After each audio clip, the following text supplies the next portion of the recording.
तो नमस्कार प्रणाम स्वागत बाटे आप सबके राइटर बागी भाई के चैनल पर। आज उपस्थित बानी भैया रउआ सबके बीच में लेके हिंदी ट्रैक पर भोजपुरी ऑर्केस्ट्रा मीटर। आप बहुत बढ़िया गीत के रचना के लिए बानी भैया। दिल से बताओ तनी कि अगर नया म्यूजिक बनवा के अब बढ़िया ढंग से गायकी कर देता नहीं तो गाना 100% ब्लास्ट करी भैया ऑर्केस्ट्रा में। काहे कि आजकल जितना गाना बाजता भैया सब हिंदी कॉपी भोजपुरी बाजताटे। बस टेम्पो चेंज कर दिया जाता, म्यूजिक चेंज कर दिया जाता, गायकी में थोड़ा सा जोर लगा के गा दिया जाता, गाना 100% बच जाता टे भैया। तो चलिए देर ना करते हुए मैटर आज के शुरुआत कर जाए कि कैसे गावे के बा, का धुन बा, का लय बा।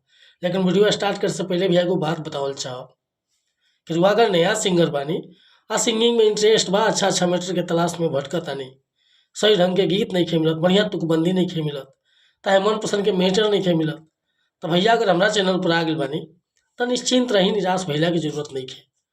रुआ जैसन भी मैटर चाहत हो लिखवावे के बिल्कुल उचित चार्ज पर हुआ कि फर्स्ट क्लास की मैटर मिली, मैटर में कोनो प्रकार की शिकायत ना मिली। चाहे रुआ ऑर्केस्ट्रा सॉन्ग लिखवाई, चाहे सैड सॉन्ग लिखवाई, रंगदारी सॉन्ग लिखवाई, होली गीत, चैता गीत, पूर्वी गीत, निर्गुण गीत, हर तरह के मैटर लिखे नहीं भैया जाकर रुआ हमारा चैनल पर देख सकीले कि कैसन कैसन मैटर भैया लिखले बानी।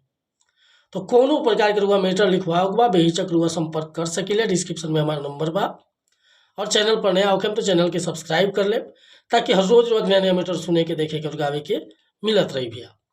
आज के गाना बाटे हिंदी धुन के वो गाना रहे, गोविंदा जी के पिक्चर के गाना रहे कि मैं जोरू का गुलाम बन के रहूँगा, वह लय हो। लेकिन देखी कैसे गाओ बा कि तुहर चढ़ल जवानी अलगे बरखा के पानी आ बारू गर्दा उड़ैले अभी पहिले उठानी, हे तोहर चढ़ल जवानी अलगे बरखा के पानी आ बारू गर्दा उड़ैले अभी पहिले उठानी, चर्चा बा तोहरे गोरी हो गली गली आज अभी कांच बारू कली कौनो कोरा में धली कि अभी काच बारू कली आ कौनो कोरा में धली।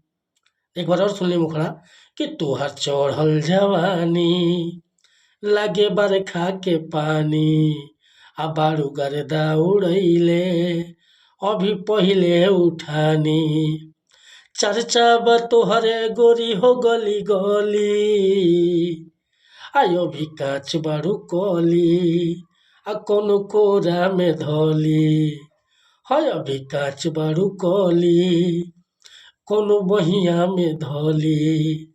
तो भैया एक ऊपर से उठा के गा सकत नहीं, हमरा सर्दी जुकाम भइल बा भैया, ए वजह से हम खुल के नहीं गा पावत। एक रुआ बढ़िया से बखूबी बना के गा सकता नहीं। आ मैटर पसंद बा तो फुल सॉन्ग लिखवावे खतरा हमरा व्हाट्सअप नंबर पर संपर्क कर सकता नहीं। व्हाट्सअप के नंबर बा 8874473128। तो कोनो प्रकार के मैटर लिखवावे खतरा अच्छा है नया म्यूजिक बनवावे खतरा संपर्क कर सकीले भैया। वीडियो पसंद आयल हुई तो एगो लाइक करब, कमेंट करब, आ चैनल पर नया होखे तो चैनल के सब्सक्राइब कर ले।